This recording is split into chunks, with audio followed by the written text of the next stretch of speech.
నువ్వు పద ఇంటికి వెళ్దాము, ఇంటికి వెళ్ళి నువ్వు షర్ట్ మార్చుకుని ముందు హాస్పిటల్కి వెళ్దాం, నీకు చెవులోంచి బ్లడ్ వస్తుంది, నీకు బాగాలేదు, నువ్వు హాస్పిటల్కి వెళ్ళిన తర్వాత మనం పోలీస్ స్టేషన్కి వెళ్ళి ఏదైనా ఉంటే సార్ట్అవుట్ చేసుకుందాము, మనం మాట్లాడదాం పోలీసులతో. అంటే లేదు లేదు అని చెప్పి పోలీసు వాళ్ళు రావాల్సిందే అని అన్నారు రెడ్డి గారు. ఫోన్ చేశారు, ఎవరికో చేశారు ఆయన మొబైల్లోంచి. మాట్లాడిన తర్వాత ఎవరో కుర్చీ తెచ్చారు, మా అపార్ట్మెంట్లోంచి కుర్చీ తెచ్చారు, ఒకళ్ళు వాటర్ బాటిల్ తెచ్చారు. రెడ్డి గారు ఇక్కడే ఇలా కుర్చీలో ఇక్కడ ఇలా కూర్చొని ఉన్నారు, నేను నుంచొని ఉన్నాను.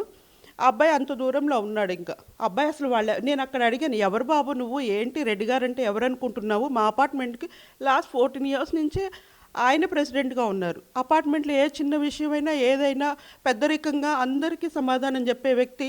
అలా ఆ సిచ్యువేషన్లో నేను చూడడం చాలా నాకు దిగ్భ్రాంతి కాదు, ప్రాణం పోయినట్టే అనిపించింది. ఇలా చూడడం ఏంటి? నేను అంటున్నాను, బాబు నీకు ఏదైనా సమస్య ఉంటే రెడ్డి గారు డబ్బులు ఇస్తారు కదా, నీ కారు డ్యామేజ్ అవుతే నువ్వు ఎందుకు ఇలా చేస్తున్నావు, ఎవరనుకుంటున్నావు రెడ్డి గారిని, నువ్వు పిచ్చి పిచ్చిగా ఉందా నువ్వు అని నేను అతనితో ఆర్గ్యూ చేస్తున్నాను. కానీ రెడ్డి గారికి ప్రాబ్లం అయిపోయింది, ఆయనకి ఏదో అవుతుంది అని నేను ఎక్స్పెక్ట్ చేయలేదు యాక్చువల్గా. సరే ఈయన ఇంకా కొంచెం చికాకు పడుతుంటే నేను అన్నాను కదా, ఫస్ట్ అయితే వాటర్ తాగు, మనం హాస్పిటల్కి వెళ్దాము అని వాటర్ ఇచ్చాము.